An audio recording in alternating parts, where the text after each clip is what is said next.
अब देखो, अभी तक हम लोगों ने बात करी है किसकी? वेक्टर। वेक्टर को हम रिप्रेजेंट कैसे करते हैं?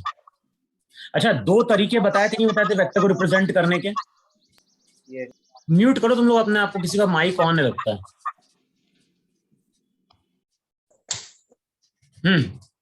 अब देखो, अपन लोगों ने दो तरीके डिस्कस किए थे वेक्टर को रिप्रेजेंट करने के। एक तो तरीका क्या था कि इस तरह का एरो का सिंबल बना दो, तो वो क्या बन जाएगा? वेक्टर। वेक्टर। वेक्टर बन जाएगा। जो भी लाइन की लेंथ रहेगी वो बताएगी मैग्नीट्यूड, और हेड क्या बताएगा वहां पे? डायरेक्शन। और दूसरा जो तरीका बताया था हमने, वो बताया था कि किसी भी अल्फाबेट के ऊपर एरो का सिंबल पुट करो, ये वेक्टर बन गया। और वेक्टर को हम लिखते थे उसका मैग्नीट्यूड, साथ में हम मल्टीप्लाई करते थे उस डायरेक्शन के यूनिट वेक्टर से। और वहां पे हमने तीन यूनिट वेक्टर की बात करी थी, आई कैप, जे कैप और के कैप। देखो यहां तक अपन लोग कवर कर चुके हैं। तो अभी तक हम लोग डिस्कस कर चुके हैं कि वेक्टर को हम रिप्रेजेंट कैसे करते हैं। अब आज हम लोग बात करने जा रहे हैं यहां पे वेक्टर्स के लॉस की। और उसमें भी सबसे पहले हम किस लॉ की बात करने जा रहे हैं? हम बात करने जा रहे हैं लॉज ऑफ एडिशन की।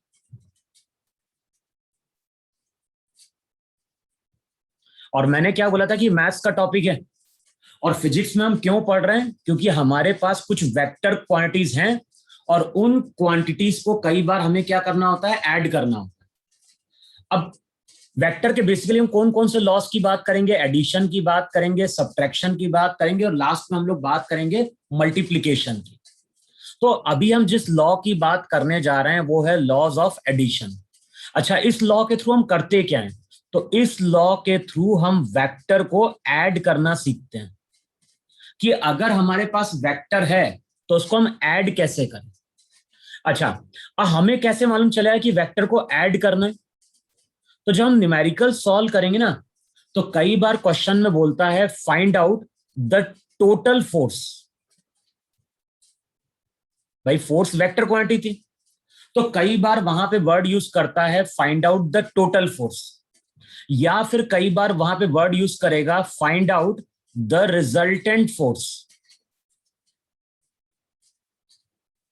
तो अगर कभी हम न्यूमेरिकल सॉल्व कर रहे हैं और क्वेश्चन में क्या बोल रहा है? क्वेश्चन में अगर बोल रहा है find out the total force, find out the resultant force, या फिर अगर बोल रहा है find out the net acceleration, तो जब भी इस तरह का वर्ड यूज होगा टोटल, रिजल्टेंट, नेट, इसका मतलब है वेक्टर को हमें क्या करना है? ऐड करना है। अगर मैं तुमसे कहीं पूछ रहा हूं find out the net electric field, अगर मैं तुमसे बोल रहा हूं find out the net electric field, या फिर मैं बोल रहा हूं find out the resultant acceleration, या फिर मैं पूछ रहा हूं find out the total force, तो जब भी हम इस तरह के वर्ड यूज करेंगे, इसका मतलब है कि हमें अब वेक्टर्स को क्या करना है? ऐड करना है। अच्छा, वेक्टर को ऐड करने के दो तरीके हैं। Excuse me, sir. शायद तुम लोगों ने कंप्लीट किया था थोड़ा बहुत। Yes, sir. Sir, we have हाँ, completed the laws of triangle, the triangle of vector addition. हाँ, कुछ लोगों ने नया ज्वाइन किया, इसलिए थोड़ा रिपीट कर रहा हूँ, है ना? Okay, sir. अच्छा, अब मैंने वहां पे क्या बोला था? मैंने वहां पे बोला था कि वेक्टर्स को ऐड करने के वहां पे दो तरीके, बेसिकली हम दो मेथड की बात करते हैं। एक जो मेथड यूज करते हैं वो हम यूज करते हैं वहां पे ग्राफिकल मेथड। तो जब हम वेक्टर को ऐड करने जा रहे हैं तो बेसिकली वहां पे हम दो मेथड की बात कर रहे हैं। एक होता है ग्राफिकल मेथड, और दूसरा जो होता है उसको हम बोलते हैं एनालिटिकल मेथड।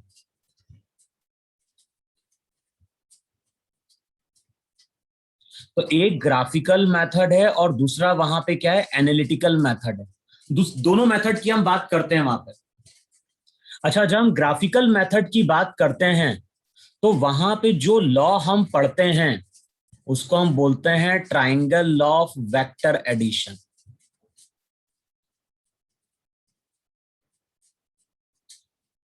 और सबने देखा होगा, वीडियो लेक्चर में सब एक्सप्लेन किया था मैंने वहां पर।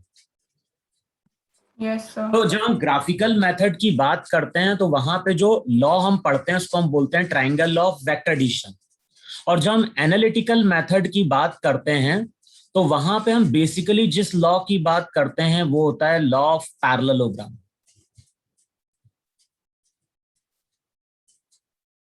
और ध्यान, अभी तुम लोग समझने की कोशिश करना, अगर तुम्हें नोट्स बनाने हैं, देखो जो न्यूमेरिकल करेंगे वो तो नोट डाउन करना, लेकिन जो थ्योरी में एक्सप्लेन कर रहा हूं वो थ्योरी वीडियो लेक्चर में ऑलरेडी गिवन है, तो तुम लोग आराम से वीडियो लेक्चर ऑन करना, उसको पॉज करके अपने नोट्स बनाते जाना।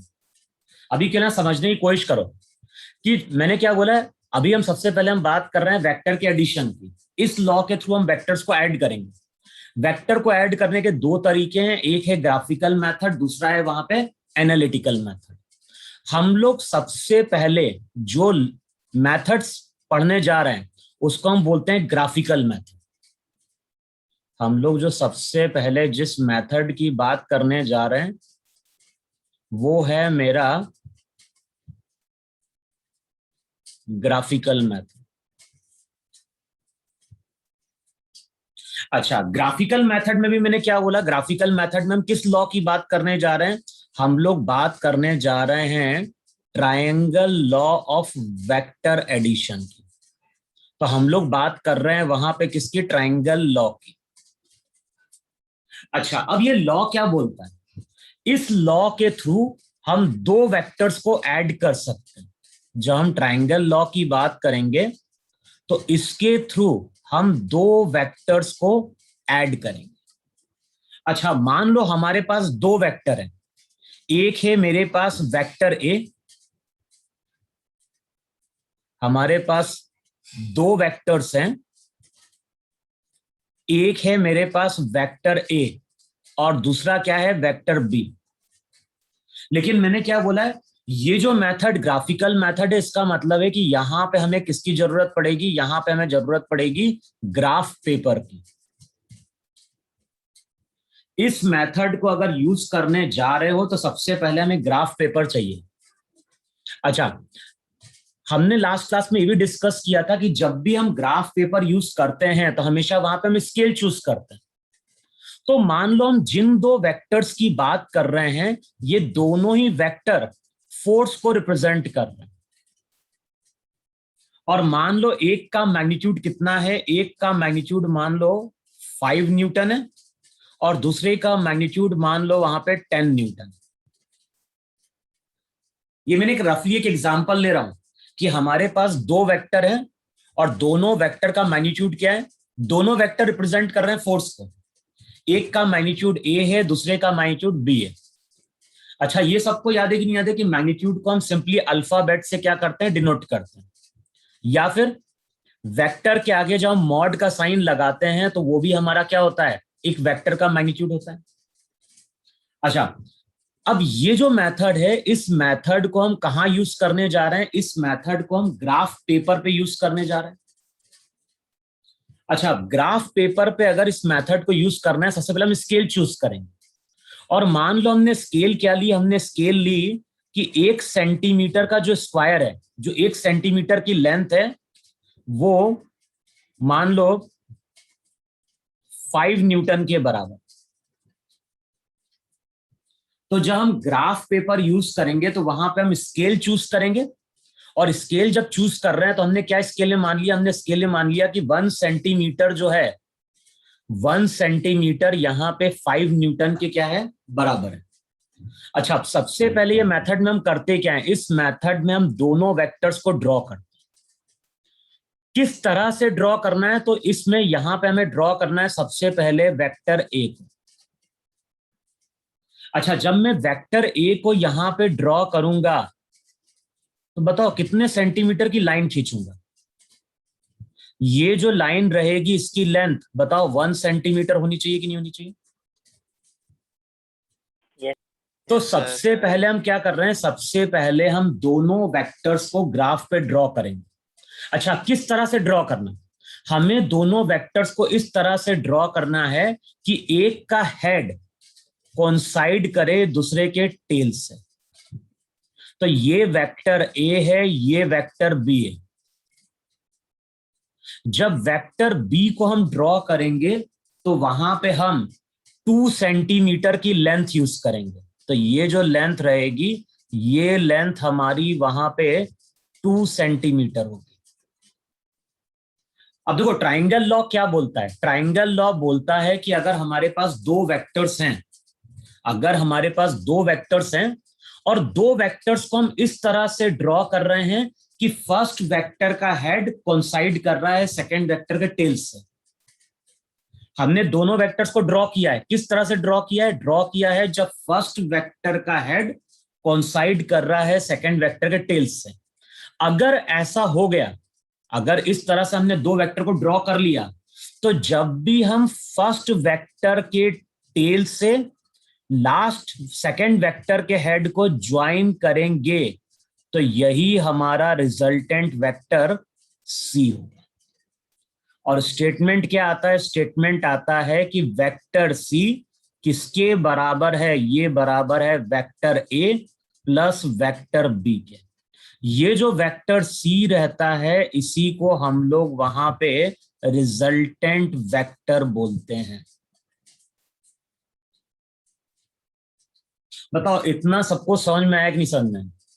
ये लॉ क्या डिफाइन कर रहा है, आगे मैं इसको फर्दर एक्सप्लेन करूंगा कि दोनों वेक्टर को हमें ड्रॉ कैसे करना है। तो अभी मैंने क्या बोला है, जब भी हमें दो वेक्टर्स को ऐड करना होगा, सबसे पहले दोनों वेक्टर्स को हमें इस तरह से ड्रॉ करना है कि एक का हेड दूसरे के टेल से कोइंसाइड करे। हमें इस तरह से वेक्टर को ड्रॉ नहीं करना है कि दोनों के हमने हेड टू हेड को कोइंसाइड कर दिया। हमें क्या करना है, हमें एक वेक्टर के हेड को कोइंसाइड करवाना है दूसरे वेक्टर के टेल से। और जब भी ऐसा होगा तो वहां पे फर्स्ट वेक्टर के टेल से सेकंड वेक्टर के हेड को ज्वाइन करने पे हमें क्या मिलेगा, रिजल्टेंट वेक्टर में। अच्छा, जिसको ये लॉ लिखना है लिख लो, या फिर हम आगे बढ़े। किसी को लॉ नोट डाउन करना है क्या, triangle law of vector addition? अगर नोट डाउन करना है तो लिखो वहां पे, if the two vectors are drawn. और ध्यान है ये जो भी वेक्टर हमने ड्रॉ किया है, ये वेक्टर सभी हमने ग्राफ पे ड्रॉ किया है। सबकी एक पर्टिकुलर लेंथ है और लेंथ क्या बता रही है, लेंथ बता रही है वेक्टर का मैग्नीट्यूड। अब ये लॉ क्या डिफाइन कर रहा है, ये लॉ डिफाइन कर रहा है if the two vectors are drawn such that, if the two vectors are drawn such that the head of first vector, if the two vectors are drawn such that the head of first vector coincides with the tail of second vector, then the resultant vector will be obtained. Then the resultant vector will be obtained by joining the tail of first vector to the head of second vector. बताओ इतना clear हुआ कि नहीं clear हुआ?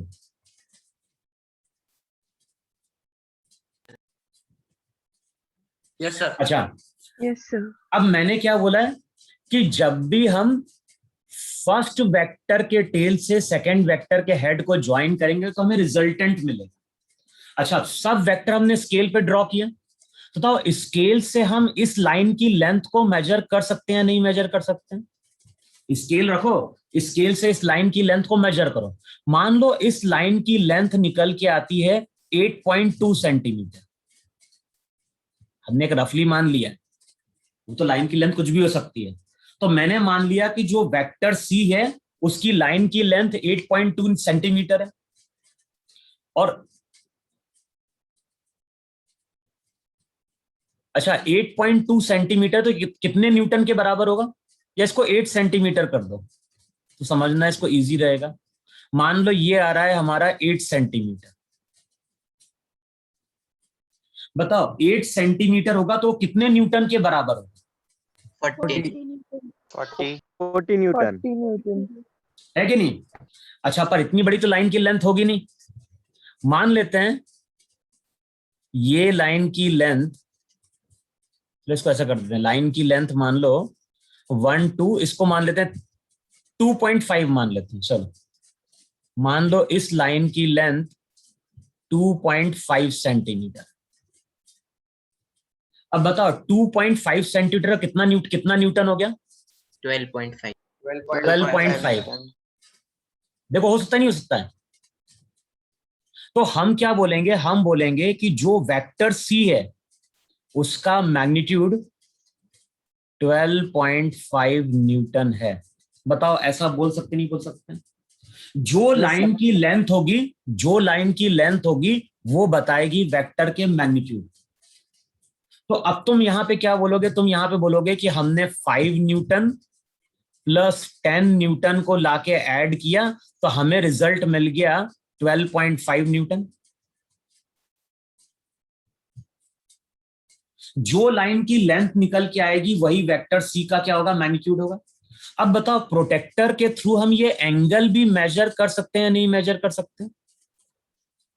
Protector रखो, protector से ये angle measure कर लो, मान लो एंगल की कुछ वैल्यू निकल के आई होगी, तो बताओ हमें रिजल्टेंट वेक्टर का मैग्नीट्यूड मिल जाएगा और हमें रिजल्टेंट वेक्टर का वहां पे क्या मिल जाएगा, डायरेक्शन मिल जाएगा।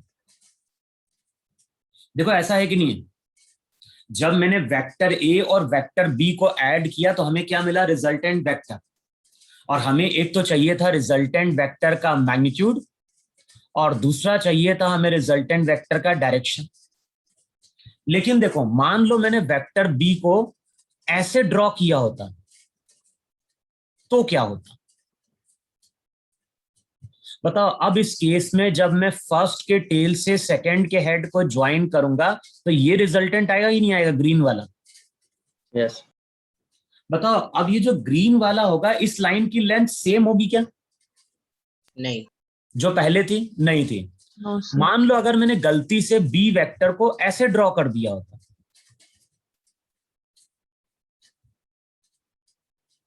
तो क्या होता? अगर मैं बी वेक्टर को ऐसे ड्रॉ करता तो रिजल्टेंट कब मिलता, जब मैं टेल से हेड को ज्वाइन करता। अब बताओ तीनों केस में वेक्टर की लेंथ सेम है क्या, किसकी, सी की? नहीं। यहां पे देखो No, येलो sir. वाले की लेंथ अलग होगी, यहां पे ग्रीन वाले की लेंथ अलग होगी, यहां पे जो रेड वाली लाइन ड्रॉ करिए इसकी लेंथ वहां पे क्या होगी, अलग होगी। इसका मतलब है ये हुआ कि जब हम दो वेक्टर्स को ऐड करने जा रहे हैं, जब हम दो वेक्टर्स को ऐड करने जा रहे हैं तो जो भी रिजल्टेंट वेक्टर है उसका मैग्नीट्यूड क्या होगा, उसका डायरेक्शन क्या होगा, वो डिपेंड कर रहा होगा वेक्टर बी के ओरिएंटेशन पे। भाई ये मेथड क्या बोल रहा है, ये मेथड बोल रहा है कि हमें दो वेक्टर्स को ड्रॉ करना है, लेकिन जहां हमें दो वेक्टर्स को ड्रॉ करना है तो हमें बी वेक्टर का ओरिएंटेशन मालूम होना चाहिए। अब ओरिएंटेशन का मतलब है कि यहां पे हम सेकेंड टर्म डिफाइन करने जा रहे हैं, तो हेडिंग डालो वहां पे एंगल बिटवीन टू वेक्टर्स। बताओ इतना नोट डाउन कर रहे हो या फिर अपन आगे बढ़े? नोट डाउन करते। कर रहे हो?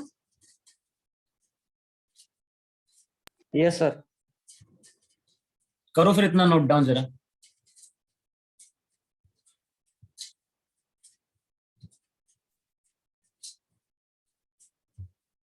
हो गया।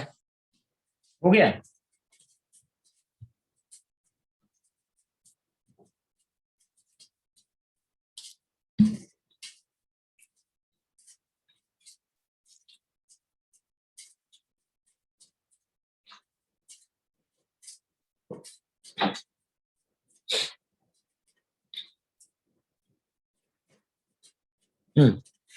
अब देखो जब भी हम ऐड करने जा रहे हैं वेक्टर्स को ग्राफिकल मेथड में, तो जो रिजल्टेंट वेक्टर आएगा वो डिपेंड कर रहा होगा बी के ओरिएंटेशन पे।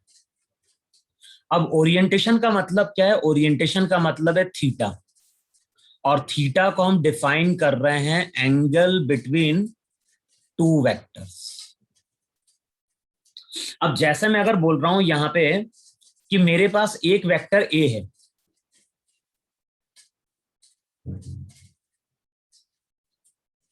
और यहां पे है मेरे पास वेक्टर बी, तो हमारे पास दो वेक्टर्स हैं, एक वेक्टर है ए, दूसरा वेक्टर है बी।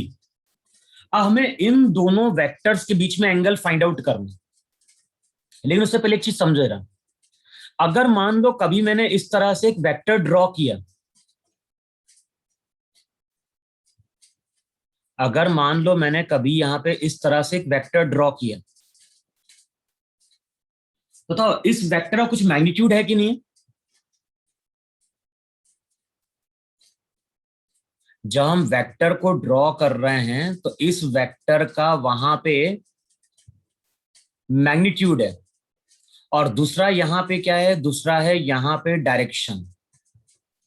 और ये चीज ध्यान रखना है, इनमें से अगर कोई भी एक चीज चेंज होगी तो वो एक नया वेक्टर बन जाए। तो मान लो ये हमारा एक वेक्टर है, मान लो इस वेक्टर को हम बोल रहे हैं एफ, मान लो फोर्स को रिप्रेजेंट कर रहा है। तो मैंने क्या बोला है, किसी भी वेक्टर के साथ दो चीजें जुड़ी हुई है, एक जुड़ी हुई है मैग्नीट्यूड, दूसरा है डायरेक्शन। अगर इनमें से कोई भी चीज चेंज होती है तो इसका मतलब है कि वो एक नया वेक्टर बन जाएगा।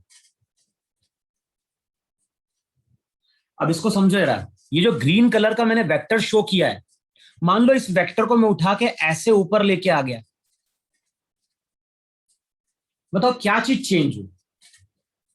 लाइन की लेंथ मैंने चेंज करी क्या? नहीं। डायरेक्शन चेंज किया क्या? नहीं। बताओ ये वेक्टर कैसा रहा? ये वेक्टर मेरा सेम है कि नहीं?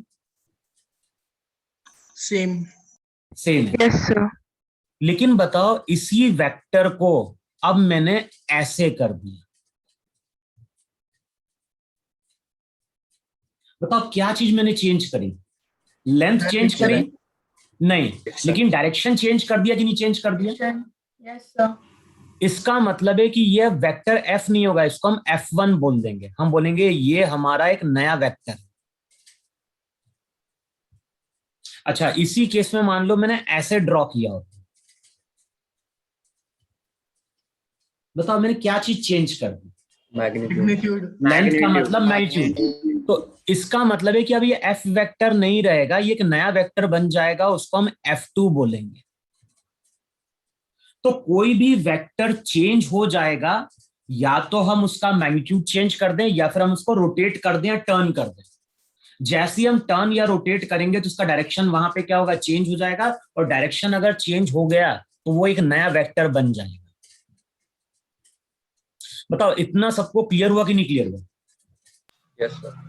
Yes sir. ठीक है। अब देखो, जब भी हमें दो वेक्टर्स के बीच में एंगल फाइंड आउट करना होगा, अगर हमें दो वेक्टर्स के बीच में एंगल फाइंड आउट करना है तो हम क्या करते हैं, हम दोनों वेक्टर के टेल टू टेल कोइंसाइड कराएंगे। अगर हमें दो वेक्टर्स के बीच में एंगल फाइंड आउट करना है तो हम क्या करेंगे, हम दोनों वेक्टर के टेल टू टेल कोइंसाइड कराएंगे। अच्छा, टेल टू टेल कोइंसाइड कराने के लिए हमें वेक्टर को मूव कराना होगा, लेकिन जब भी हम वेक्टर को मूव कराएंगे तो हमें क्या ध्यान रखना है, डायरेक्शन चेंज ना हो। बताओ इस केस में अगर मुझे टेल टू टेल मीट कराना है तो हम क्या करें, वेक्टर बी को इस तरह से पीछे लेके आ जाए कि नहीं लेके आ जाए, और ए को भी थोड़ा पीछे लेके आ जाए। बताओ कर सकते हैं नहीं कर सकते हैं? Yes sir. भाई Yes, वेक्टर sir. देखो, Yes, sir. वेक्टर बी पहले ऐसे था, अगर मैं इसको ऐसे मूव करा के पीछे लेके आ जाऊं, बताओ ना तो मैं मैग्नीट्यूड चेंज कर रहा हूं ना ही क्या चेंज कर रहा हूं, डायरेक्शन चेंज किया क्या? नहीं सर। नहीं। नो। मैग्नीट्यूड चेंज किया क्या? नहीं सर। नो। नहीं। तो जब भी हमें दो वेक्टर्स के बीच में एंगल फाइंड आउट करना होगा तो या तो हम एक वेक्टर को मूव कराएं या दोनों वेक्टर को मूव कराएं, लेकिन जब दोनों वेक्टर को मूव कराएंगे तो डायरेक्शन चेंज नहीं होना चाहिए। अच्छा, कब तक मूव कराना है? हमें मूव कराना है जब तक दो वेक्टर के टेल टू टेल कोइंसाइड नहीं करते।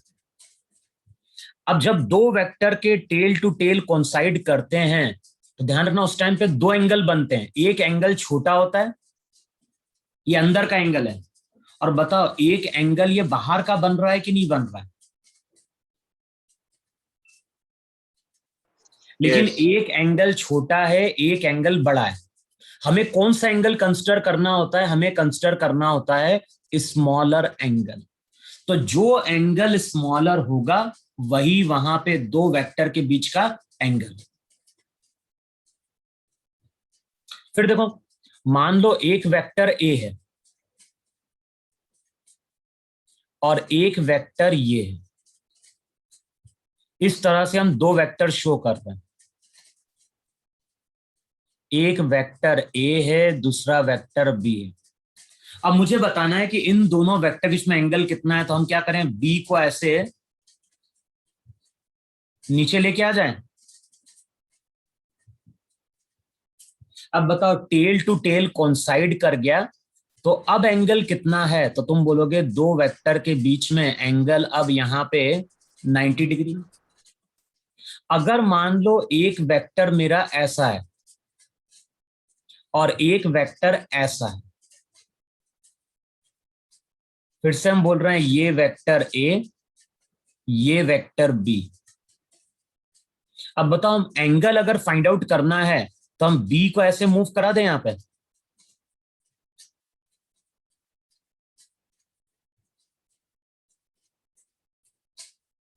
अरे कर सकते नहीं कर सकते हैं वहां पे। हाँ सर। अच्छा, जब दोनों वेक्टर को इस तरह से हमने टेल टू टेल मीट कराया तो बताओ यही एंगल वहां पे स्मॉलर है कि नहीं। Yes, sir. Yes, sir. अच्छा, फिर से देखो जरा, एक वेक्टर ए, दूसरा वेक्टर बी। ये एक वेक्टर है, ये दूसरा वेक्टर है। अब बताओ, फिर से मुझे इनके बीच का एंगल फाइंड आउट करना है तो हम क्या करें।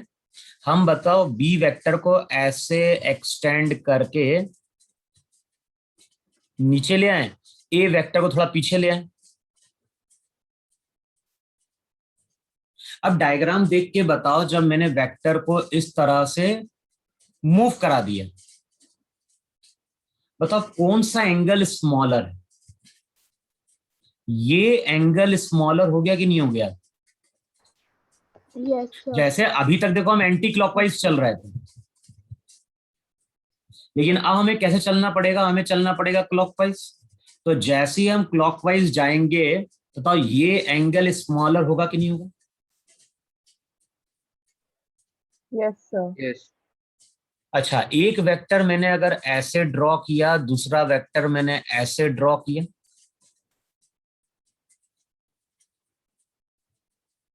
बताओ दोनों का डायरेक्शन सेम है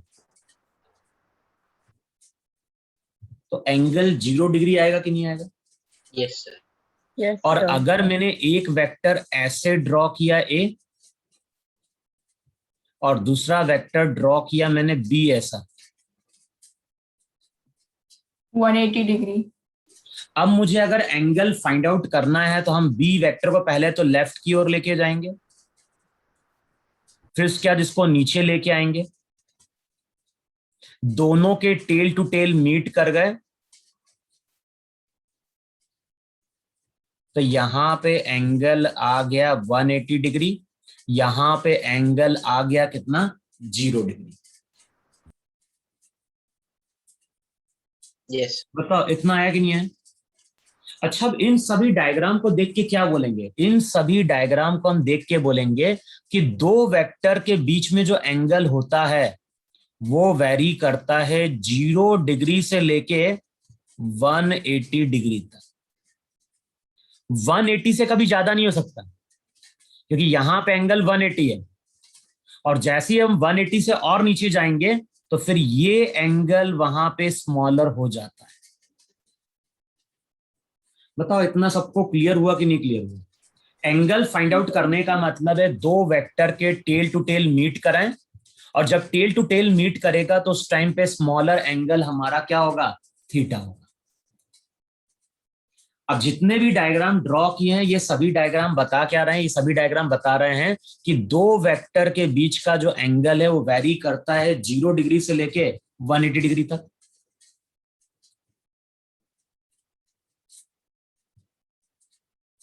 इतना सबको क्लियर हुआ कि नहीं क्लियर हुआ। Yes, sir. नोट कर रहे हो कि आगे बढ़े अपन लोग।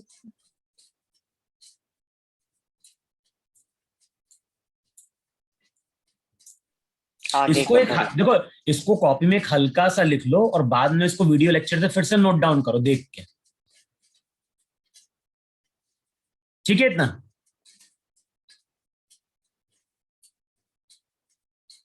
अबे हाँ या ना? हाँ सर। ठीक है। Yes, sir. अरे समझने की कोशिश करो। मैंने क्या बोला है, नोट्स जब बनाना है तो नोट्स हमें वीडियो लेक्चर देख के ही बनाना है। सर ये राइट साइड सबसे नीचे वाला एक बार वापस बता दीजिए। एक मिनट, कौन सा लास्ट वाला? राइट साइड नीचे वाला। ये वाला बोल रहे हो क्या? Yes sir.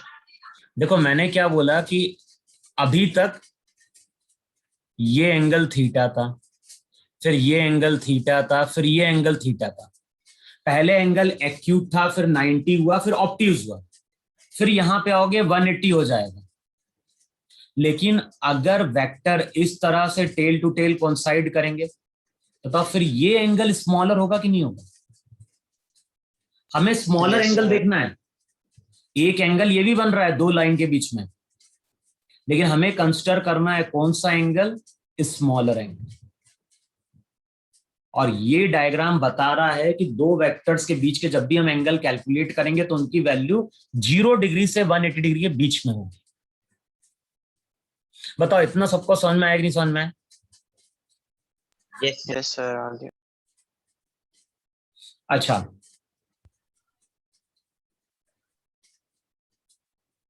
अब वहां पे देखो, हमने जब ट्राइंगल लॉ यूज किया था तो ट्राइंगल लॉ में हमने दो वेक्टर्स ड्रॉ किए थे।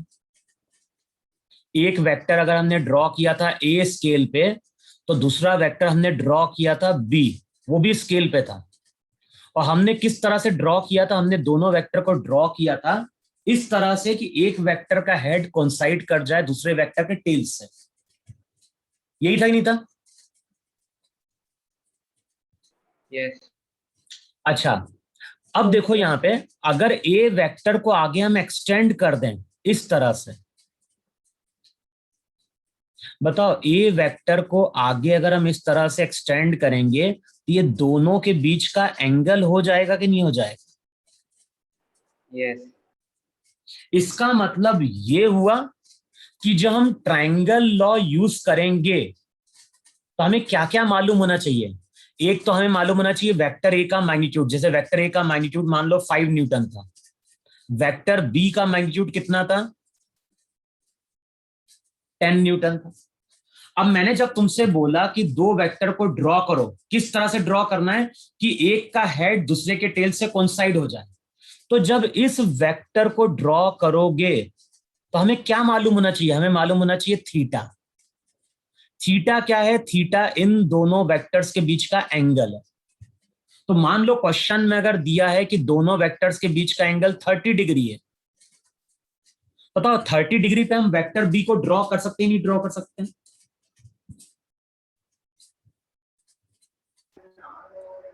कर सकते नहीं कर सकते ग्राफ पे? कर सकते हैं यस सर। तो मैंने क्या बोला है, जब दो वेक्टर्स को ऐड करने जाओगे ट्राइंगल लॉ में, ट्राइंगल लॉ में अगर दो वेक्टर्स को ऐड करने जा रहे हो तो हमें क्या मालूम होना चाहिए? हमें एक तो दोनों वेक्टर का मैग्नीट्यूड मालूम होना चाहिए और साथ में मालूम होना चाहिए दोनों वेक्टर के बीच का एंगल। अगर ऐसा होगा तभी हम ट्राइंगल लॉ को यूज कर पाएंगे। अब बताओ, वेक्टर ए को भी हमने एक्यूरेटली ड्रॉ किया, वेक्टर बी को भी हमने एक्यूरेटली ड्रॉ किया, तो जब मैं यहां पे इसके टेल से इसके हेड को ज्वाइन करूंगा तो मुझे एग्जैक्ट वेक्टर सी का मैग्नीट्यूड मिलेगा और प्रोटेक्टर के थ्रू हमें साथ में वहां पे क्या मिल जाएगा? एंगल मिल जाएगा। यस देखो इतना समझ में नहीं समझ में आया? इसीलिए याद होगा जो फर्स्ट लेक्चर था उसमें जब मैंने तुमसे बोला था वहां पे कि ग्राउंड है, ग्राउंड के ऊपर एक ब्लॉक है, ब्लॉक के ऊपर हमने दो फोर्स लगाए थे। एक फोर्स लगाया था 4 न्यूटन का और दूसरा फोर्स लगाया था वहां पे 3 न्यूटन का। और मैंने तुमसे वहां पे पूछा था कि इस ब्लॉक पे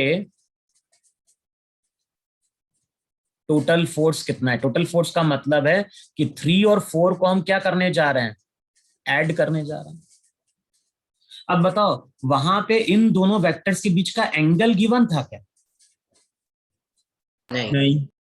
इसका मतलब है कि अगर मान लो F1 वेक्टर मैंने ऐसे ड्रॉ किया, तो हो सकता है किसी केस में F2 वेक्टर ऐसा हो सकता है F2 वेक्टर ऐसा हो सकता है F2 वेक्टर ऐसा हो सकता है F2 वेक्टर ऐसा हो। अब F2 वेक्टर का अगर ओरिएंटेशन अलग अलग होगा तो रिजल्टेंट वेक्टर का बताओ मैग्नीट्यूड और डायरेक्शन चेंज होगा कि नहीं चेंज होगा? Yes sir. इसलिए जब 3 और 4 को ऐड करेंगे तो यहां पे रिजल्ट कुछ भी पॉसिबल है। आया कि नहीं है सबको इतना clear? Yes, sir. Yes sir. Sir हाँ बोलो। सर अगर अपन पहले फर्स्ट वेक्टर हमने ड्रॉ कर दिया, सेकंड वेक्टर भी ड्रॉ कर दिया, तो फिर हम लोग को एंगल कैसे ड्रॉ करना है? मतलब वो एंगल हमको दिया कुछ होगा ना, एंगल ड्रॉ नहीं करना, एंगल दिया होगा। ये देखो ये तीनों चीजें अगर नहीं दी हैं, ये तीनों चीजें रिक्वायर्ड है। अगर ये तीनों चीजें नहीं दी हुई हैं तो हम वेक्टर को ऐड नहीं कर सकते। तो जब भी क्वेश्चन में बोलेगा कि दो वेक्टर को ऐड करो, तो हम पूछेंगे मैग्नीट्यूड कितना है दोनों वेक्टर का, और साथ में पूछेंगे उनके बीच का एंगल कितना है। क्लियर हुआ इतना? अच्छा, अब मैंने क्या बोला, ये जो मेथड है ये मेथड ग्राफिकल मेथड है, क्योंकि हमें जरूरत पड़ रही है ग्राफ पेपर की। अच्छा, हम न्यूमेरिकल सॉल्व करेंगे। जब हम न्यूमेरिकल सॉल्व करेंगे और कोई तुमसे बोलता है कि दो फोर्स को ऐड करो, दो फोर्स को ऐड करो, दो वेलोसिटी को ऐड करो, तो इस मेथड को हम यूज कर पाएंगे क्या? कर सकते हैं, लेकिन ये मेथड लेंथी है। पहले हमें ग्राफ पेपर चाहिए होगा, फिर दोनों वेक्टर्स को ड्रॉ करेंगे, फिर रिजल्टेंट वेक्टर को हम ड्रॉ करेंगे, फिर लाइन की लेंथ मेजर करेंगे, फिर प्रोटेक्टर के थ्रू वहां पे क्या करेंगे, एंगल मेजर करेंगे रिजल्टेंट वेक्टर का। तो ये जो मेथड है ये मेथड लैब में यूज करते हैं, लेकिन जब हम न्यूमेरिकल सॉल्व करते हैं तो न्यूमेरिकल में कभी भी ये मेथड यूज नहीं किया जाता। इतना समझ में आया? यस। लेकिन क्या रिजल्ट है जो आईआईटी में आ चुका है, इस पे रिसेंटली भी एक क्वेश्चन आया था। हमें केवल क्या ध्यान रखना है कि एक वेक्टर अगर ए है, दूसरा वेक्टर बी है, बताओ यही तुम्हारा रिजल्टेंट वेक्टर है कि नहीं? तो हम यही बोलेंगे, नहीं बोलेंगे कि वेक्टर सी किसके बराबर है, वेक्टर ए प्लस बी के बराबर। Yes sir. अगर मान लो कभी तुम्हें ऐसा दे दिया जाए डायग्राम,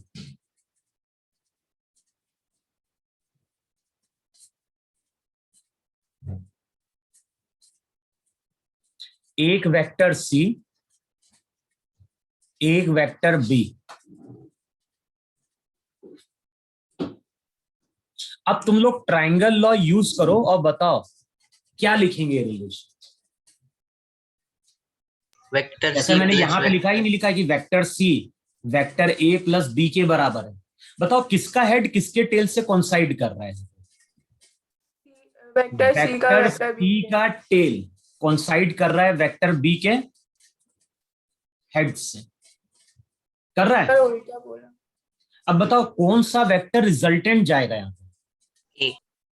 ए। तो इस केस में हम क्या लिखेंगे, इस केस में हम लिखेंगे वेक्टर ए रिजल्टेंट है। किसका रिजल्टेंट है?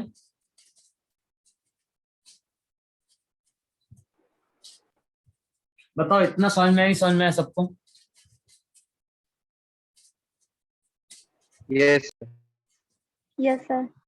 अब मैंने क्या बोला है कि ये जो मेथड है ना, इस मेथड को हम देखो, इस रिजल्ट को तो हम यूज करते हैं न्यूमेरिकल सॉल्व करते वक्त, इस रिजल्ट को हम यूज करेंगे,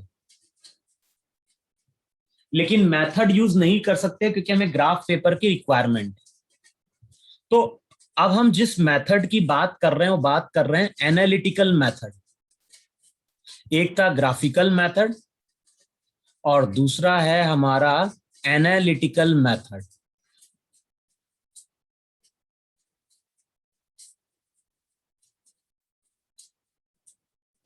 और एनालिटिकल मेथड के थ्रू अगेन हम क्या कर रहे हैं, यहां पे हम लॉ की बात कर रहे हैं। जैसे वहां पे ट्राइंगल लॉ था, तो यहां पे हम बात करते हैं लॉ ऑफ पैरेललोग्राम।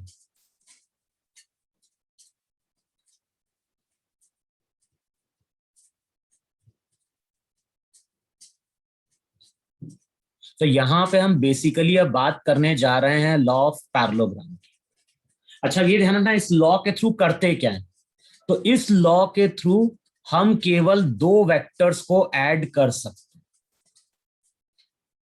ऐसा नहीं कि हम 5 वेक्टर्स को ऐड कर देंगे, 10 वेक्टर को ऐड कर लेंगे। इस लॉ के थ्रू हम केवल 2 वेक्टर्स को ऐड कर सकते हैं। अच्छा अब मान लो हमारे पास 2 वेक्टर्स दिए हुए, हमारे पास एक दिया है वेक्टर ए, दूसरा दिया है वेक्टर बी, और इनके बीच का एंगल भी दिया है।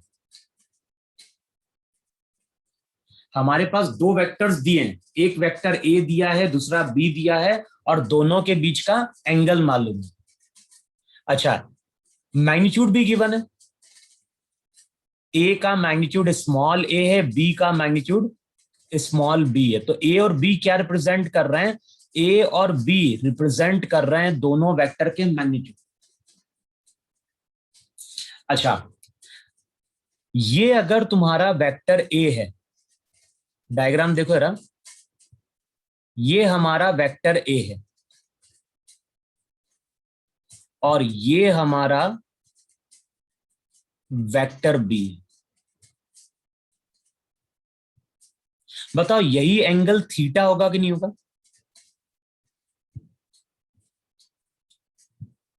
जब 2 वेक्टर के टेल टू टेल मीट करते हैं तो उस टाइम पे स्मॉलर एंगल थीटा होता है कि नहीं होता? अब ये लॉ क्या बोलता है, ये लॉ बोलता है कि जिन 2 वेक्टर्स को हमें ऐड करना है, जिन 2 वेक्टर्स को हमें ऐड करना है उनको कंसिडर करो 2 साइड्स ऑफ अ पैरेललोग्राम, और ज्योमेट्री हमारी कंप्लीट कर लो। ज्योमेट्री यहां पे कंप्लीट कर दो। समझ में? इसको हम लॉ ऑफ पैरेललोग्राम क्यों बोल रहे हैं? जिन 2 वेक्टर्स को ऐड करना है उन दोनों वेक्टरों को कंसिडर करो 2 साइड्स ऑफ अ पैरेललोग्राम। इतना सबको समझ में नहीं समझ में? जिन 2 वेक्टर्स को हमें ऐड करना है उन 2 वेक्टर को हमें कंसिडर करना है 2 साइड्स ऑफ अ पैरेललोग्राम। अच्छा अब उसके बाद करेंगे क्या? इसको नेमिंग चाहो तो नेमिंग दे दो यहां पे, इसको बोल दो यहां पे P, इसको बोलो Q,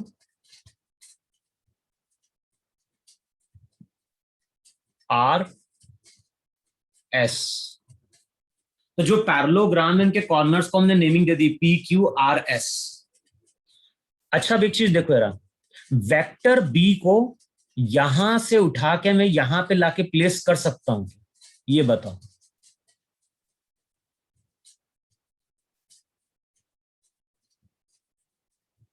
बोलो Yes, sir. क्या मैं Yes, sir. वेक्टर बी को यहां से उठा के यहां पे लाके प्लेस कर सकता हूं क्या, इस तरह से? Yes sir. बताओ देखो, पैरेललोग्राम के ऑपोजिट साइड्स जो होते हैं वो उनकी लेंथ कैसी होगी? इक्वल। इक्वल। डायरेक्शन भी क्या होगा? ये एंगल अगर थीटा है तो चेक करो ये एंगल भी अभी थीटा है कि नहीं थीटा है?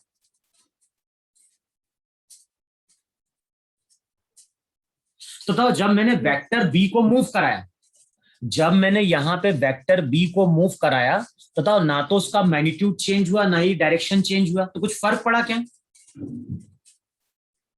लेकिन अगर वेक्टर बी को मैं ऐसे ना ले आके ऐसे मूव करा देता तो फिर वही रहता क्या? फिर तो वो एक नया वेक्टर बन जाता कि नहीं बन जाता? Yes sir. Yes, तो हम sir. लोगों ने क्या किया, हम लोगों ने पहले वेक्टर बी को मूव कराया।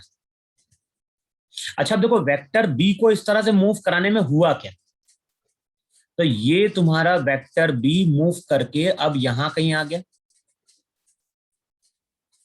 लेकिन जब वेक्टर बी को मैंने इस तरह से मूव कराया तो अब देखो हो क्या रहा है, बताओ एक वेक्टर का हेड दूसरे वेक्टर के टेल से कोइंसाइड कर रहा है कि नहीं कर रहा है?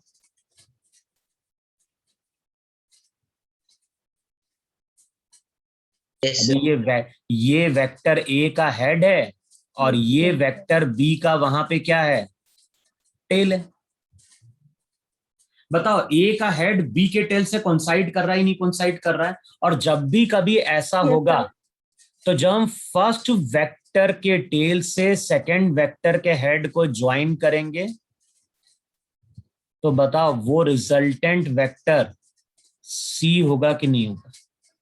yes, sir. तो हम ऐसा बोल सकते ही नहीं बोल सकते हैं इस केस में कि जो वेक्टर सी रिजल्टेंट है, बताओ वो इस केस में ए प्लस बी के बराबर है कि नहीं?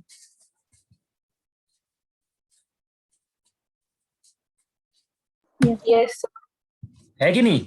इस केस में जो वेक्टर सी है वो रिजल्टेंट है। किसका रिजल्टेंट है? वो रिजल्टेंट है ए और बी का। इतना क्लियर हुआ कि नहीं क्लियर हुआ? Yes. अच्छा, अब ये बताओ, अगर मैं किसी तरह से इस लाइन की लेंथ को मेजर कर पाया, अगर मैं किसी तरह से इस लाइन की लेंथ को मेजर कर लूंगा, बताओ मुझे क्या मिल जाएगा? Magnitude. मुझे मिल जाएगा रिजल्टेंट वेक्टर का मैग्नीट्यूड। और हमें रिजल्टेंट वेक्टर का मैग्नीट्यूड फाइंड आउट करना है तो हम क्या करेंगे, आर से पीएस लाइन पे परपेंडिकुलर ड्रॉ करेंगे। यहां पे परपेंडिकुलर ड्रॉ करो इस तरह। बताओ हम परपेंडिकुलर ड्रॉ कर सकते नहीं ड्रॉ कर सकते? ए और बी मेरा वेक्टर है, आर से मैंने पीएस लाइन पे परपेंडिकुलर ड्रॉ किया है और जहां पे परपेंडिकुलर मीट कर रहा है उसको बोल दो पॉइंट टी। अच्छा, तो आर एस टी बताओ एक राइट एंगल ट्राइंगल है कि नहीं? मैं तुमसे बोल रहा हूं, आर एस टी बताओ एक राइट एंगल ट्राइंगल है कि नहीं? Yes. Yes. Yes. अच्छा, अब इस आर एस टी ट्राइंगल में मान लो अगर मैं तुमसे पूछता हूं कॉस थीटा क्या है, तो तुम बोलोगे कॉस थीटा हो जाएगा बेस अपॉन हाइपोटेनियस। बताओ इतना सबने पढ़ाई नहीं पढ़ाई, कौन सी चीज बेस होती है, कौन सा हाइपोटेनियस, कौन सा परपेंडिकुलर? घर Yes. से Yes, भाग sir. जाओ रहने से sir. अच्छा तो एंगल के ऑपोजिट साइड वाला जाती हो, परपेंडिकुलर जानवर होगा। राक्षस बहने क्या है, खून पीने के लिए बैठी है। अरे म्यूट रखो। अब मैंने क्या बोला है, एंगल का ऑपोजिट साइड वहां पे क्या होता है, परपेंडिकुलर होता ही नहीं होता है। अबे अगर कोई राइट एंगल ट्राइंगल Yes, है sir. और उसमें अगर हमारे पास कोई राइट एंगल ट्राइंगल है और ये थीटा है, तो थीटा का ऑपोजिट साइड परपेंडिकुलर होता है, ये बेस होता है और ये हमारा क्या होता है, हाइपोटेनियस होता है। तो कॉस थीटा यहां पे होगा बेस अपॉन हाइपोटेनियस। अच्छा, एस टी बताओ एस आर को क्या लिख सकते हैं? एस आर का मतलब वेक्टर PQ. बी का मैग्नीट्यूड हो गया कि नहीं हो गया? भाई एस आर लाइन की लेंथ बताओ बी के बराबर होगी कि नहीं होगी, और पीएस लाइन की लेंथ ए के बराबर होगी। Yes. तो यहां पे तुम क्या बोलोगे, यहां पे तुम बोलोगे कि जो भी एस टी है उसको हम क्या लिख सकते हैं, एस टी को हम लिख सकते हैं बी कॉस थीटा। सिमिलरली बताओ अगर इस राइट एंगल ट्राइंगल में हम साइन थीटा यूज करें तो साइन थीटा हो जाएगा परपेंडिकुलर अपॉन हाइपोटेनियस। तो आर टी की वैल्यू क्या हो जाएगी, आर टी की वैल्यू हो जाएगी बी साइन थीटा। तो एक होगा बी साइन थीटा और दूसरा वहां पे क्या हो रहा होगा, बी कॉस थीटा। अभी हमने यूज किया है right angle triangle R S T. अच्छा, अब बताओ अगर हम राइट एंगल ट्राइंगल यूज करें पी आर टी, बताओ जो ट्राइंगल पी आर टी है, बताओ वो भी एक राइट एंगल ट्राइंगल है कि नहीं? Yes. Yes. अच्छा, हमें क्या चाहिए, हमें चाहिए डायगोनल की लेंथ। जो ग्रीन कलर की लाइन ड्रॉ करी, बताओ वेक्टर सी है कि नहीं, और बेसिकली डायगोनल भी है कि नहीं पैरेललोग्राम का? Yes. Yes, sir. Yes. अब हमें क्या चाहिए, हमें पैरेललोग्राम के डायगोनल की लेंथ चाहिए। अब कैसे कैलकुलेट करोगे, तो सबने वहां पे पाइथागोरस थ्योरम पढ़ी है, तो वहां पे तुम क्या बोलोगे, वहां पे तुम बोलोगे पी आर का स्क्वायर। बताओ किसके बराबर होगा, ये होगा PT का स्क्वायर प्लस RT का स्क्वायर। हमें क्या चाहिए, हमें तो चाहिए PR की वैल्यू, तो पहले लिखो PR का स्क्वायर। बताओ PT का मतलब क्या हो गया? PT का मतलब यही हुआ कि नहीं हुआ, PS प्लस ST प्लस हो जाएगा वहां पे RT का स्क्वायर। अच्छा, हमें PR की वैल्यू चाहिए, तो PR की वैल्यू चाहिए तो इस साइड तो लगा दो अंडर रूट। अच्छा, PS का मतलब क्या है बताओ? PS का मतलब A होगा कि नहीं होगा? Yes, sir. ST का मतलब क्या हो गया? ST का मतलब हो गया B cos थीटा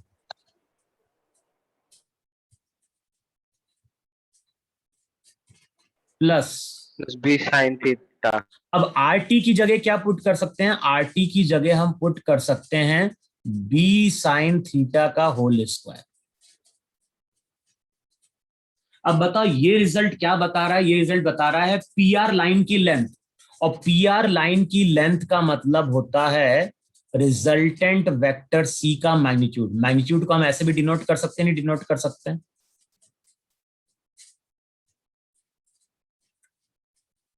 ये हो जाएगा रिजल्टेंट वेक्टर का मैग्नीट्यूड। अच्छा बताओ, इसको अब अगर सिंप्लीफाई करें तो वेक्टर C की वैल्यू क्या निकल के आएगी? वेक्टर C की वैल्यू निकल के आएगी अंडर रूट। अब करके देखो, मैं डायरेक्ट लिख रहा हूं, यहां पे आएगा A स्क्वायर, फिर क्या होगा, या तो सिंप्लीफाई करो, B square cos square theta plus हो जाएगा 2AB कॉस थीटा प्लस हो जाएगा B square sine square theta. देखो इतना आएगा कि नहीं आएगा? यस। अब मैं लेफ्ट हैंड साइड का रब कर रहा हूं जरा, इतना पोर्शन। अच्छा, अब इसको अगर सिंप्लीफाई कर रहे हो तो जो भी वेक्टर C निकल के आ रहा है उसकी वैल्यू क्या होगी? Cos square theta sine square theta 1, तो यहां पे आएगा A square plus B square plus 2AB cos theta. और ये फॉर्मूला क्या देता है? ये फॉर्मूला देता है रिजल्टेंट वेक्टर का मैग्नीट्यूड। हमें ग्राफ पेपर की जरूरत नहीं है, हमें क्या चाहिए? जिन दो वेक्टर्स को हम ऐड करने जा रहे हैं, हमें उनका एक तो मैग्नीट्यूड चाहिए और साथ में चाहिए उनके बीच का एंगल। अगर इतनी इंफॉर्मेशन प्रोवाइड कर दोगे तो हम दो वेक्टर्स को ऐड कर लेंगे। अच्छा, अब जो रिजल्टेंट वेक्टर C है, बताओ उसने एंगल कितना फॉर्म किया? उसने एंगल फॉर्म किया अल्फा। अब देखो अल्फा की वैल्यू कैसे कैलकुलेट करोगे, तो चेक करो, tan alpha right angle triangle में तुम लिखोगे RT अपॉन PT, और RT का मतलब क्या हो जाएगा? RT का मतलब हो जाएगा B sine theta upon A plus B cos theta. तो ये जो फॉर्मूला रहता है, ये फॉर्मूला रिजल्टेंट वेक्टर का डायरेक्शन देता है और ये फॉर्मूला देता है मैग्नीट्यूड। तो इससे मिलता है हमें वेक्टर का मैग्नीट्यूड, और ये फॉर्मूला क्या देता है? रिजल्टेंट वेक्टर का डायरेक्शन। बताओ हमें कोई ग्राफ पेपर की जरूरत पड़ी क्या?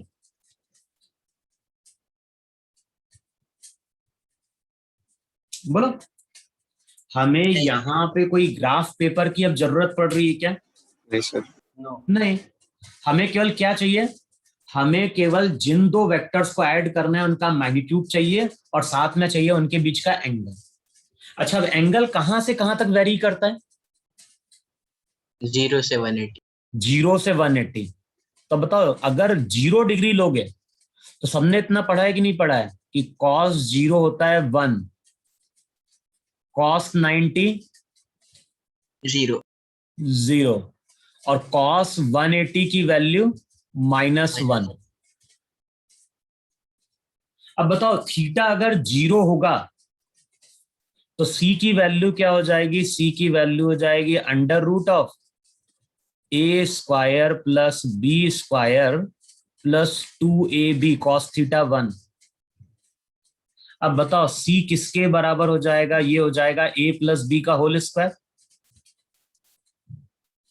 तो इसको बताओ राइट हैंड साइड को हम डायरेक्ट अब बताओ ऐसा लिख सकते हैं कि c की वैल्यू हो गई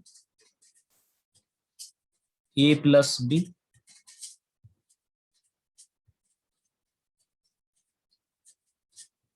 यस इतना हुआ कि नहीं हुआ?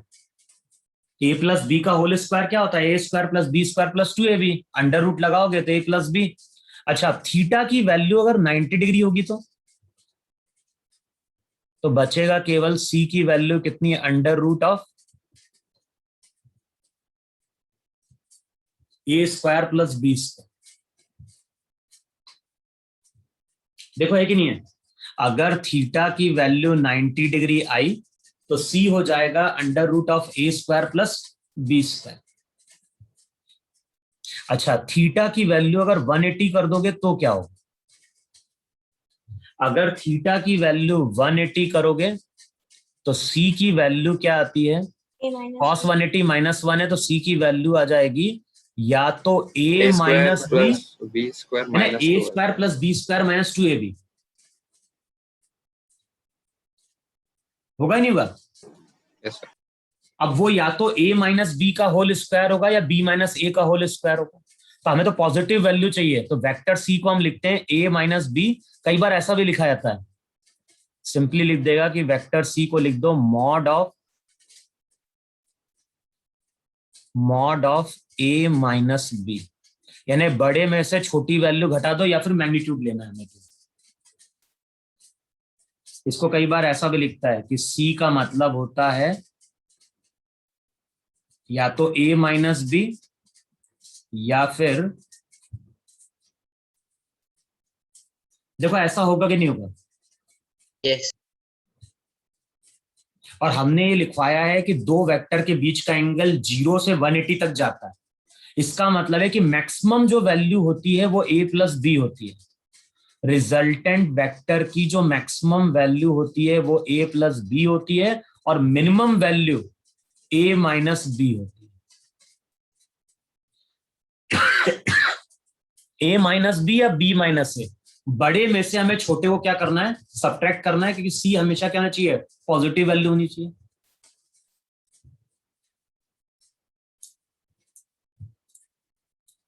यस बताओ इतना नोट कर रहे हो कि रब करो मैं से? रब कर सकते। बाकी लोगों से पूछ रहा हूं मैं। इसको नोट कर लेना, वीडियो लेक्चर में पूरा प्रॉपर मैंने इसको डिराइव किया रिजल्ट को वहां पे भी। अभी के लिए इतना पूछ लो जिसको कुछ चीज समझ में नहीं आई।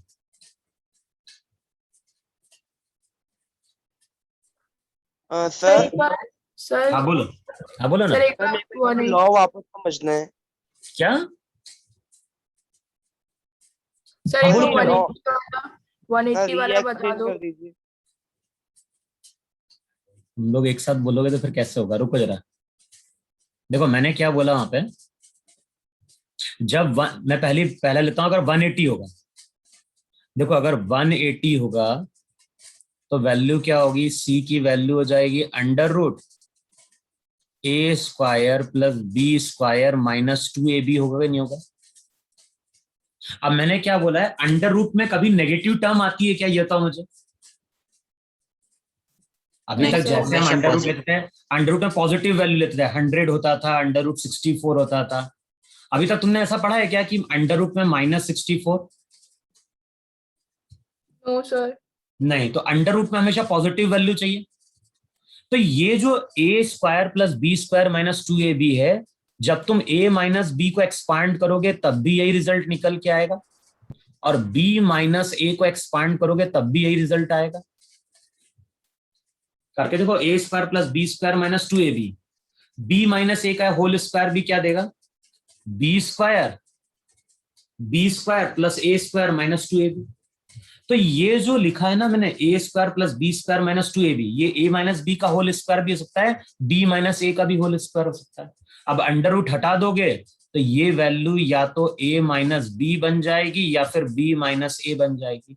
हमें केवल पॉजिटिव वैल्यू कंसिडर करनी है, तो हम क्या करेंगे, बड़ी वैल्यू में से छोटी वैल्यू को सब्ट्रैक्ट कर देंगे। और जब पॉजिटिव वैल्यू की रिक्वायरमेंट होती है तो वहां पे हम सिंबल लगा देते हैं किसका, मॉड। फिर बोलो और किसी को क्या। सर इसमें स्क्वायर क्यों नहीं लगाया अपन ने, मतलब a माइनस बी का होल स्क्वायर क्यों नहीं लिखा? अरे फिर इसके बाद अंडर रूट नहीं आएगा क्या? इसके बाद अंडर रूट है कि नहीं है? ओ हाँ ठीक है, ओके अब सर। अंडर रूट हटेगा तो केवल a माइनस बी बचेगा। हाँ सर। अब बोलो बाकी क्या पूछ रहे थे।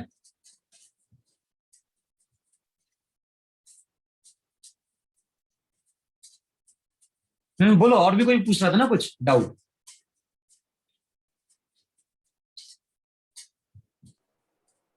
सर हाँ बोलो। सर मॉड क्यों लगाते हो, क्या होता है? ये भी तुम आगे पढ़ोगे मैथ्स में। मॉड का मतलब होता है कि जब मॉड के अंदर कोई वैल्यू होगी तो हमेशा हम पॉजिटिव लिखेंगे। जैसे मान लो कभी तुमने लिखा है मैथ्स में -2 और उसके आगे मॉड का सिंबल लगा दिया गया, इसका मतलब है कि इसको अब रीड किया जाएगा +2।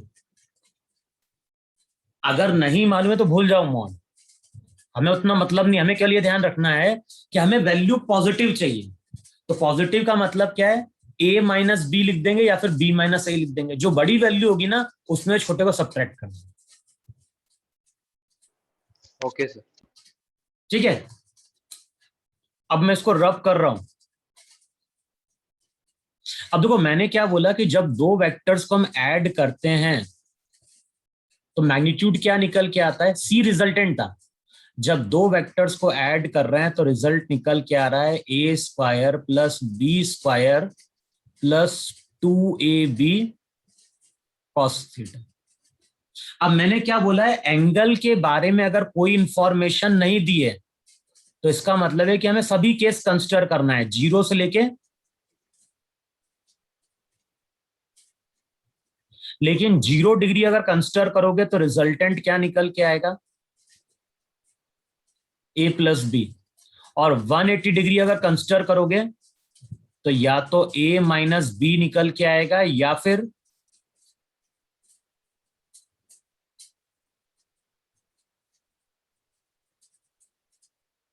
देखो यही आएगा कि नहीं आएगा। अब वहां पे याद होगा जो हमने सबसे पहला केस लिया था वो यही था कि ग्राउंड था, ग्राउंड के ऊपर एक ब्लॉक था, उसके ऊपर हमने 2 फोर्स अप्लाई किए थे।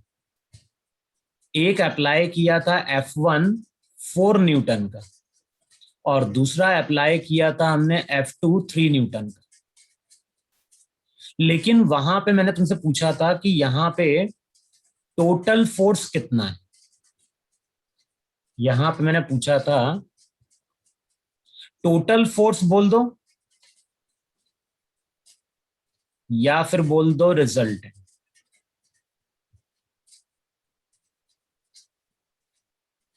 अच्छा बताओ, रिजल्टेंट का मतलब मुझे ऐड करना है कि नहीं ऐड करना है? Yes sir. यस। अब मुझे बताओ यहां पे एंगल के बारे में कोई इंफॉर्मेशन दी है क्या? नहीं। नो। मैंने क्या बोला है, एंगल के बारे में अगर कोई इंफॉर्मेशन नहीं दी है तो हमें पूरे केसेस कंसिडर करने हैं।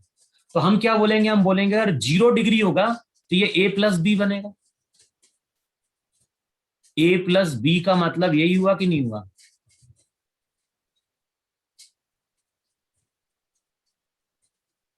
और a माइनस बी अगर 180 होगा तो a माइनस बी का मतलब है बड़े में से छोटे को सब्ट्रैक्ट कर। इसका मतलब है कि जब हम 3 न्यूटन प्लस 4 न्यूटन को ऐड करेंगे तो आंसर 1 न्यूटन से लेके 7 न्यूटन तक कुछ भी पॉसिबल है। 1 से लेके 7 तक कुछ भी वैल्यू आ सकती है वहां। अब बताओ, अब इतना समझ में आया कि नहीं समझ में आया सबको? यस। बोलो किसको इतना ये चीज समझ में नहीं आई? हमने पहली क्लास में बोला था कि 4 + 3 4 + 3 हो सकता है 6 दे दे। बताओ दे सकता है नहीं दे सकता है? Yes, sir. यस क्योंकि ये वैल्यू 1 से 7 के बीच में आ रही है। लेकिन मैं अगर तुमसे बोलूं कि 4 + 3 क्या 8 दे पाएगा क्या? नहीं। नहीं. नहीं। तो ये चीज पॉसिबल नहीं है, लेकिन ये चीज पॉसिबल है। तो ये चीज ध्यान रखना है, अगर एंगल के बारे में कोई इंफॉर्मेशन नहीं दी है, अगर एंगल के बारे में कोई इंफॉर्मेशन नहीं दी है, तो हम पूरे केसेस कंसिडर करेंगे। पूरे केस का मतलब है 0 से लेके 180 डिग्री तक। इतना सबको क्लियर हुआ कि नहीं क्लियर हुआ? Yes, sir. यस चलो अच्छा, अब मैं क्या करता हूं,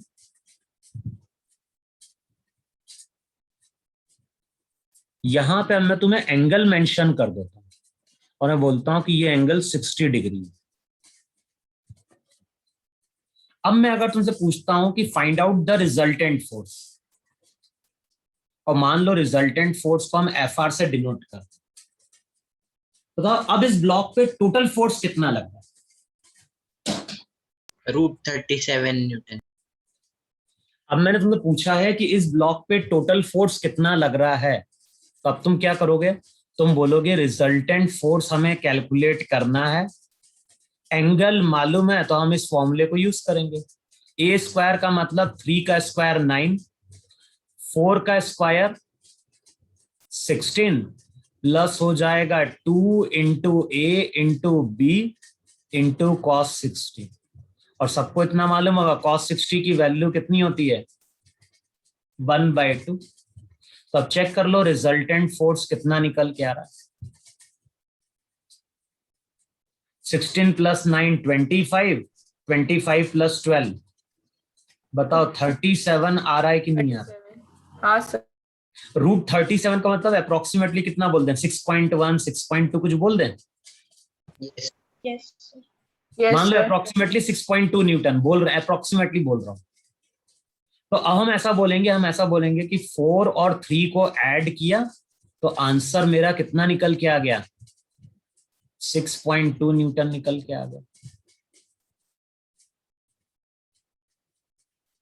बोलो इतना समझ में आया कि नहीं समझ में आया? Yes, sir. अच्छा अब ये बताओ मुझे, Yes, sir. मान लो एक फोर्स दिया है मेरे पास 8 न्यूटन का, दूसरा फोर्स दिया है 6 न्यूटन का। अब इन दोनों को हम क्या करने जा रहे हैं?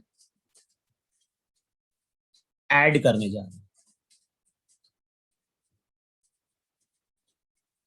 हमारे पास एक फोर्स है 8 न्यूटन का, दूसरा फोर्स है 6 न्यूटन का। बताओ इन दोनों को अगर ऐड करेंगे तो रिजल्ट क्या मिलेगा? एंगल तो कुछ दिया नहीं है, तो एंगल अगर कुछ नहीं दिया इसका मतलब है कि A - B से लेके A + B तक कुछ भी पॉसिबल है। बताओ A - B अगर करोगे तो 8 - 6 कितना होगा? 2 न्यूटन. तो 2 न्यूटन से लेके A + B 40 न्यूटन। यानी 8 + 6 मिलके 11 न्यूटन दे सकता है कि नहीं दे सकता है? यस दे सकता है। 3 न्यूटन दे सकता है.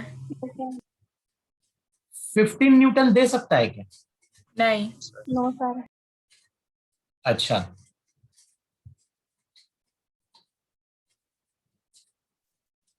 वन 1.5 न्यूटन नहीं दे No, सकते। sir. नहीं दे सकता। नो तो ये चीज ध्यान रखना है वहां पे कि जब हम दो वेक्टर्स को ऐड करेंगे तो रिजल्ट A + B से लेके A - B तक बनेगा वहां पे। यस। लिखो इसमें क्वेश्चन लिखो यार, सिंपल सा क्वेश्चन है जो अपन ने लॉ ऑफ पैरेललोग्राम पढ़ा है उसी के बेसिस पे है क्वेश्चन। लिखो वहां पे out of the following out of the following out of the following the resultant of which cannot be 4 Newton. Out of the following, the resultant of which, out of the following, the resultant of which cannot be 4 Newton. 4 option दिए हैं. जो पहला option दिया है वो दिया है 2 Newton 2 Newton. दूसरा ऑप्शन दिया है 2 न्यूटन 4 न्यूटन. फिर दिया है 2 न्यूटन 6 न्यूटन. और फिर दिया है 2 न्यूटन 8 न्यूटन. Sir, क्वेश्चन में क्या बोल रहा है? Out of the following the resultant of which can not give 4 Newton. बताना है इन दोनों को ऐड करने पे कौन सा 4 न्यूटन रिजल्टेंट नहीं दे सकता. बताओ यहां पे ऐड करेंगे तो रिजल्ट कहां से कहां तक जाएगा? Fourth option. Sir last fourth वाले में.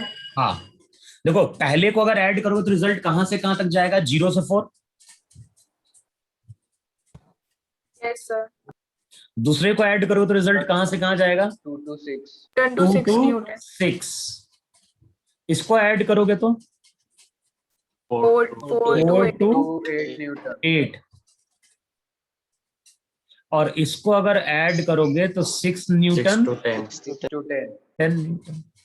तो जो इनकरेक्ट ऑप्शन है वो ये है. ये सब दे सकते. फिर लिखो इसमें क्वेश्चन वहां पे.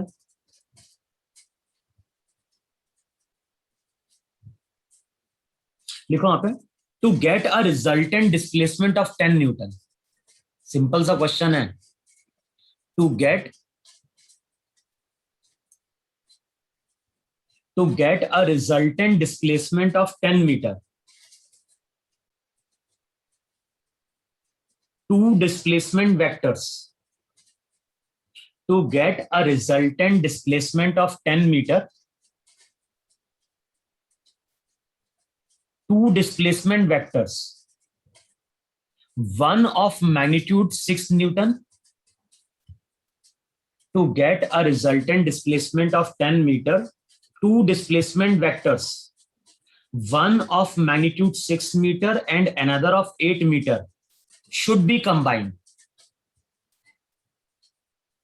Should be combined. अब 4 ऑप्शन दिए. पहला ऑप्शन लिखो पैरेलल.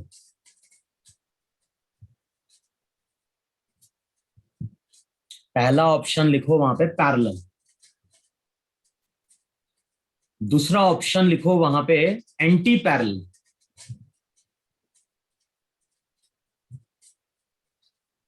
पहला ऑप्शन क्या लिखा? पैरेलल. दूसरा लिखा एंटी पैरेलल. तीसरा लिखो एट एन एंगल 60 डिग्री.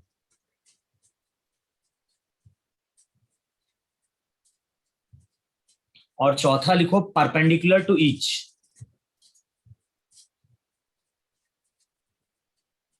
तो क्वेश्चन में क्या बोल रहा है? क्वेश्चन में बोल रहा है हमारे पास 2 वेक्टर हैं जो डिस्प्लेसमेंट है. एक है हमारा कितना 6 और दूसरा वहां पे क्या है 8 मीटर.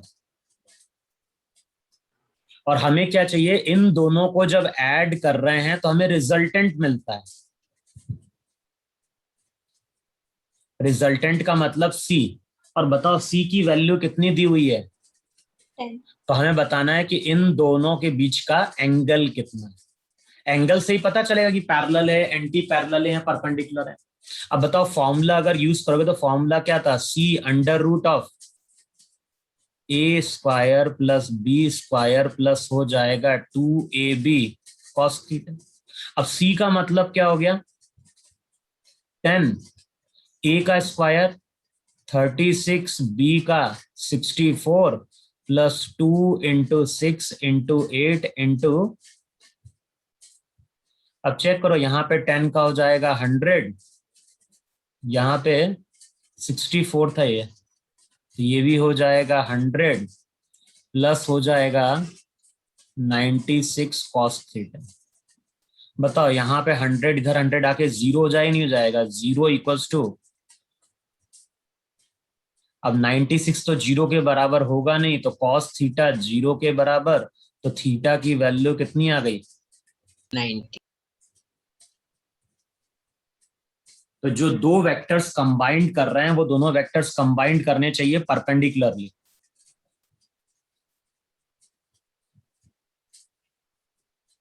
इतना आया कि नहीं आया समझ में? Yes sir. Yes, sir. Yes, लिखो, एक sir. क्वेश्चन लिखो।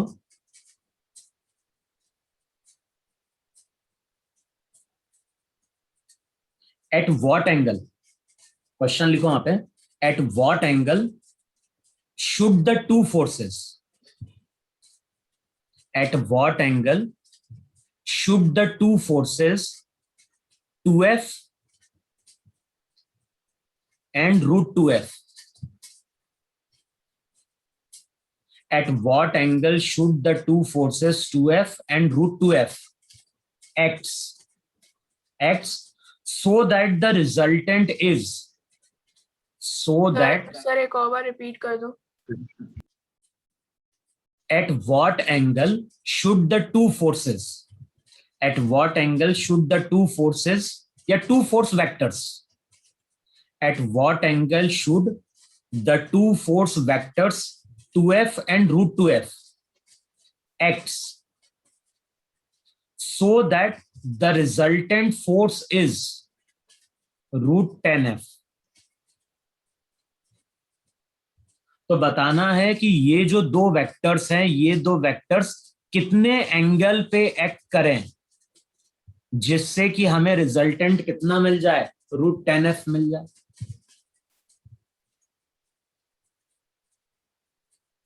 अब कुछ नहीं, जो फॉर्मूला लिखवाया है फॉर्मूला यूज करो। फॉर्मूला क्या था? C किसके बराबर? Under root of A square, A का स्क्वायर 5 degree. बी का स्क्वायर प्लस वहां पे क्या होता है 2 into A into B cos theta. अब चेक कर लो, वहां पे स्क्वायर कर दोगे दोनों साइड तो ये हो जाएगा 10f square,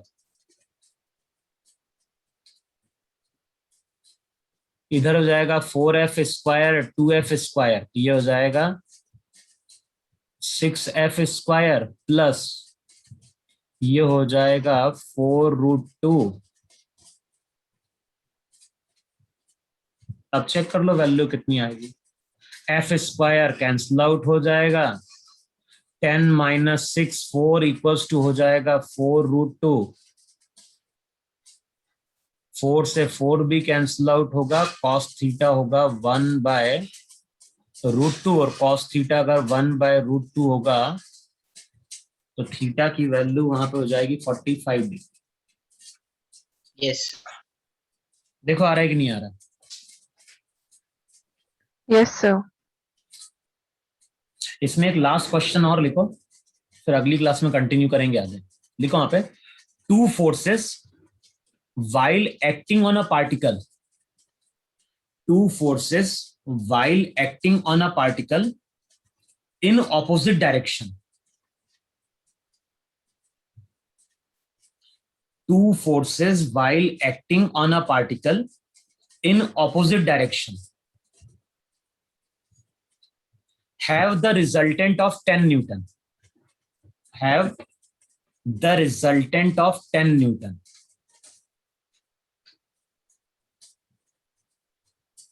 if they act at right angle to each other, if they act at right angle to each other, the resultant is found to be 50 Newton. Find the 50 two forces, 50.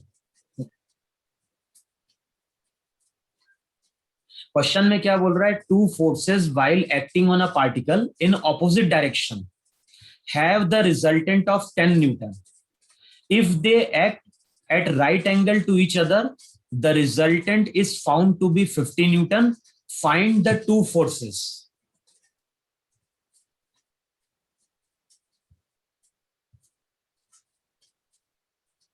मान लो एक force F1 है, दूसरा force, और देखो इनमें से कोई एक बड़ा होगा, तो मान लो F1 बड़ा है F2 से। अब बताओ जब दोनों ऑपोजिट में जाएंगे तो क्या होगा? दोनों जब ऑपोजिट में जाएंगे तो बड़े में से छोटे को सब्ट्रैक्ट करोगे तो बताओ रिजल्टेंट कितना दे रहा है जब ऑपोजिट है तो? 10. ये इक्वेशन 1। अच्छा, परपेंडिकुलर होगा तो फॉर्मूला क्या होगा? परपेंडिकुलर होगा तो फॉर्मूला होता है अंडर रूट ऑफ, बताओ यही था कि नहीं था, ए स्क्वायर प्लस बी स्क्वायर। ये रिजल्टेंट के बराबर था, और रिजल्टेंट कितना आ रहा है वहां पे? बताओ यही रिजल्ट बोल रहा है कि नहीं बोल रहा? एक में दे रहा है एंगल 180 है, दूसरे में बोल रहा है एंगल 90 डिग्री। 90 डिग्री पे फॉर्मूला होता है under root A square plus B square, cos theta वाली टर्म 0 हो जाती है। अब बताओ इसको स्क्वायर कर देंगे तो ये टर्म बन जाएगी वहां पे कि नहीं बन जाएगी? F1 square plus F2 square equals to 2500। अब करो मैथ्स में इक्वेशन कैसे सॉल्व करते हैं। एक तो तरीका है किसी एक को एलिमिनेट कर दें, कर सकते नहीं कर सकते हैं? Yes. और दूसरा तरीका क्या है? Identity is used. करो, क्या करोगे? एक तो तरीका मैंने बोला है कि F1 या F2 को एलिमिनेट कर दो। F1 की जगह तुम पुट कर सकते हो 10 प्लस F2।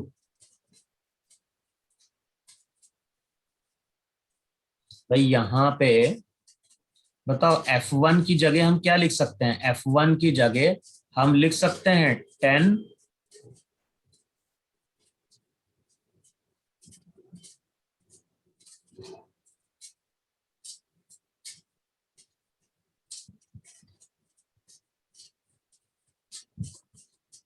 बताओ यहां सॉल्व कर सकते नहीं सॉल्व कर सकते हैं F2 की वैल्यू?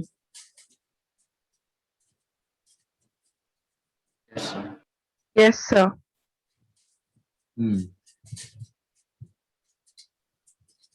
करो, क्या करोगे? वहां सॉल्व करके देखो F2 कितना आ रहा है।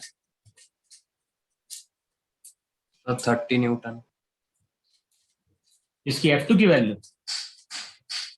Yes sir. भाई स्क्वायर करोगे तो ये क्या हो जाएगा? ये हो जाएगा 100 प्लस F2 स्क्वायर प्लस क्या हो जाएगा? 2AB 20 F2 plus F2 square equals to, अब बताओ ये क्वाड्रेटिक इक्वेशन बन गई नहीं बन गई? Yes. इक्वेशन क्या बन गई? इक्वेशन बन गई वहां पे 2F2 स्क्वायर प्लस 20F2 किसके बराबर?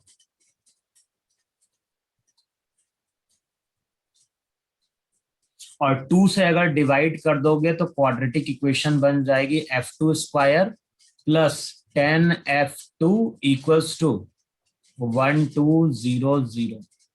अब इस क्वाड्रेटिक इक्वेशन को सॉल्व करो और हमें पॉजिटिव वैल्यू चाहिए F2 की। तो चेक कर लो F2 की पॉजिटिव वैल्यू क्या निकल के आ रही है। सबको आता ही नहीं आता है क्वाड्रेटिक इक्वेशन सॉल्व करना? यस। एक Yes, sir. 120 आ रही है और एक 130 आ रही है ना, 30 और 40. चेक करो कैसे कैलकुलेट कर रहे हो क्वाड्रेटिक। Minus Sir, 40 30. और 30। Yes, sir. 30 F2 and की minus F2 की 40. पॉजिटिव वैल्यू F2 कितना आ रहा है? Sir, 30. अगर F2 30 है तो F1 वहां पे क्या है? 40. 40 है। अच्छा, कोई दूसरा तरीका होता है मैथ्स में सॉल्व करने का कि हम क्वाड्रेटिक में ना जाए तो? सर वो a plus b A square plus का बी का identity. होल स्क्वायर बना दे रहा। जैसे मान लो अगर बोलूं तुमसे F1, अच्छा F1 माइनस F2 का होल स्क्वायर क्या देगा? ये देगा F1 square plus F2 square minus 2F1 F2 देता है कि नहीं देता है? Yes. अच्छा, F1 माइनस F2 की वैल्यू 10 पुट करोगे, 10 का square 100, F1 square plus F2 square,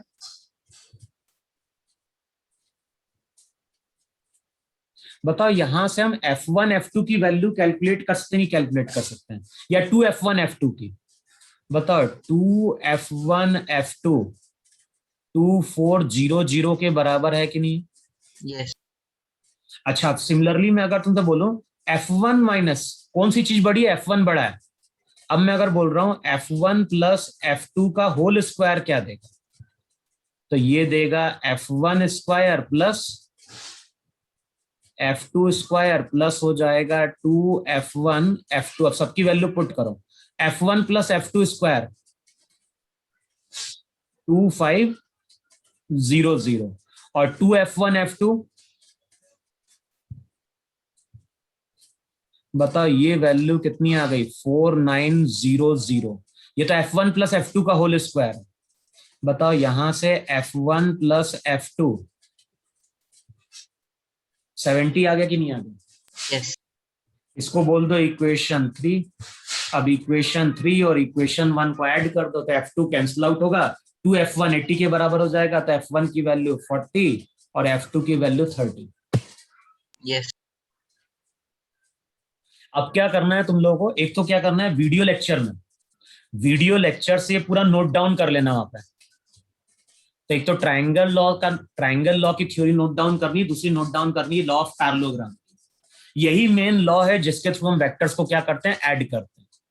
अब तुम्हें करना क्या है, मॉड्यूल खोलना और मॉड्यूल में कुछ सॉल्व क्वेश्चन दिए होंगे जो लॉ ऑफ पैरेललोग्राम पे बेस्ड होंगे, तो उनको सॉल्व करके देखना, क्योंकि अगली क्लास में हम इसके न्यूमेरिकल सॉल्व करेंगे और साथ में हम बात करेंगे रिजोल्यूशन ऑफ वेक्टर की। क्लियर? तो अगली क्लास में पहले तो हम इसी से रिलेटेड क्वेश्चन सॉल्व करेंगे, तब जाके आगे हम थ्योरी में आगे बढ़ेंगे।